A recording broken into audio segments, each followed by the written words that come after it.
Good day, class! Welcome once again to the online public school. Ito po yung ating online school para tulungan kayong mga estudyante habang kayo ngayon ay nasa home-based education. Now, if we have two lines intersecting in a point,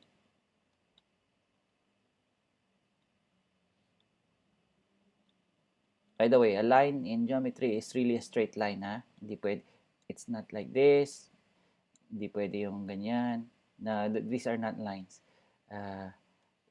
Sabihin, crooked line. No, no, no. Line is really a straight line. Imagine a infinite straight line. Okay, so pagka nag-intersect yung dalawang lines in a point, nagpo-form sila ng angle. So let's call this alpha to denote the angle, di ba? So, or pwede ring you have A, B, C, then you call this angle B, A, C. So, B, A, C. And A is the vertex. So, pero madali kasi yung ganyan, ano? So, angle alpha. And, ito, special angle ito.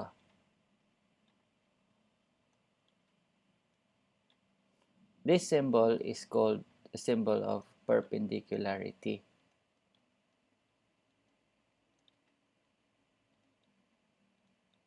Perpendicular meaning ay sa Filipino ay perpektong eskwalado, no?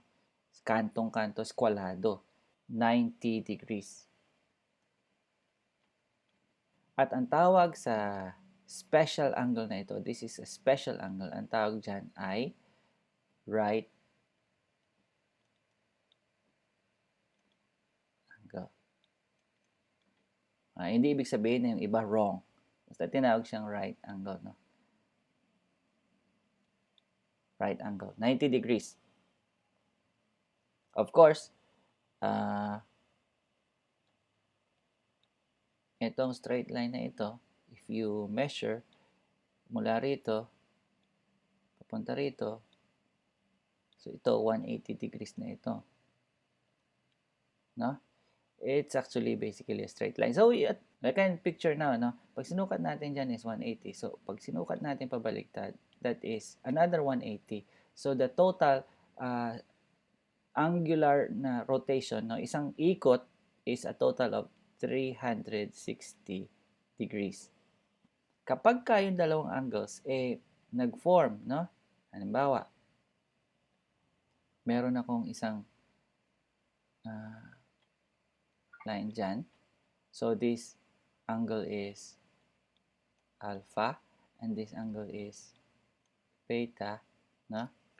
Kung itong alpha at si beta ay 90 degrees, okay? Which is what you see here. So, these angles are called complementary angles. Complementary angles. Okay? Now, if I have, for example naman, kung meron akong line, and I have another line, and this forms alpha, and of course, this is beta. So, alpha plus beta is 180 degrees. Tawag naman nito ay, dahil 180 yung kanilang total, at tawag naman dito ay supplementary angles.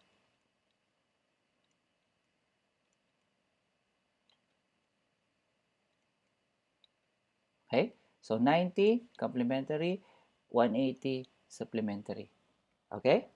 Ngayon, sa klase po ng angles na ma-form, ano, may classification po siya with respect to yung kanyang measurement. No? So, for example, this one is, ang tawag natin dito, this angle alpha. So, alpha is less than 90 degrees. No? Kulang siya ng 90 degrees, di siya umabot.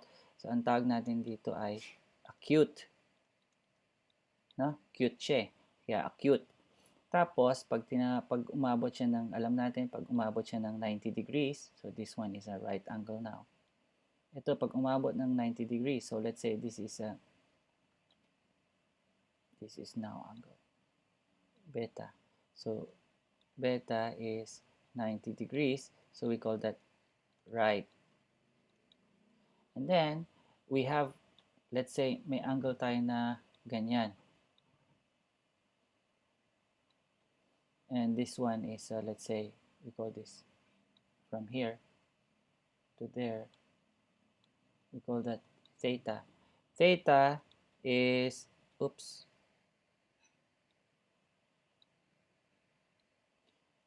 theta is greater than 90 degrees. So, siya ay obtuse.